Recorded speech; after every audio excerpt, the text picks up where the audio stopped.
రైతులకు మన రాష్ట్ర ప్రభుత్వం ముఖ్యమంత్రి రేవంత్ రెడ్డి గారు ప్రకటించిన 2 లక్షల రుణమాఫీ ఒకేసారి ప్రకటించిన దాంట్లో మనకు 830 మంది రైతులకు దాదాపుగా 5.5 కోట్లు 5,50,00,000 వరకు మనకు రుణమాఫీ రావడం జరిగింది.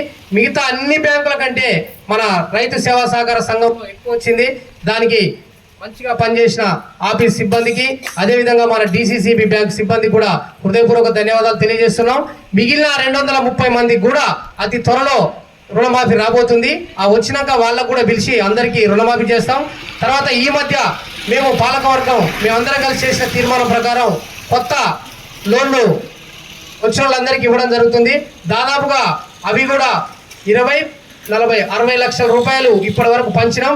ఇంకా రైతులకు కావాలంటే ఇంకా 20 లక్షలు మళ్ళీ తేవడానికి తీర్మానం చేస్తున్నాం. కాబట్టి రైతులు మీకు కొత్త లోన్లు కావాల్సిన వాళ్ళు కానీ ఇంకా పెంచాల్సిన వాళ్ళు కూడా వచ్చి కొంచెం సమన్వయంతో మన సొసైటీ దగ్గర, ఎందుకంటే మీరు అందరూ ఒకేసారి వస్తే మనకున్న సిబ్బంది ఆడ 4 కాబట్టి మీరు అందరూ వచ్చి ఒకేసారి కాకుండా విడతల వారీగా ఒకవేళ జనం కాస్త ఎక్కువ ఉన్నా కానీ కొంచెం ఓపికతోటి ఉండి అవసరమైతే మళ్ళీ తెల్లారి వచ్చైనా మీరు రుణం పొందాలని కోరుకుంటున్నాం. ఎందుకంటే అందరికీ చేయాలన్నా కానీ అందులో ఉన్న 4 కష్టమవుతుంది. కాబట్టి దయచేసి రైతులు ఇవి గమనించి ఎల్లప్పుడూ మన రైతు సేవా సహకార సంఘానికి మీ యొక్క సహాయ సహకారాలు ఉండాలని, రైతులకు కూడా మేమందరం డైరెక్టర్లు అందరం కూడా మీకు ఎప్పుడైనా అందుబాటులో ఉండి మీ సేవలకు మేము ముందుంటామని తెలియజేస్తూ ఈ కార్యక్రమానికి వచ్చిన ప్రతి ఒక్కరికి పేరు పేరున ధన్యవాదాలు తెలియజేస్తూ ముగిస్తున్నట్టుగా తెలియజేస్తున్నాను.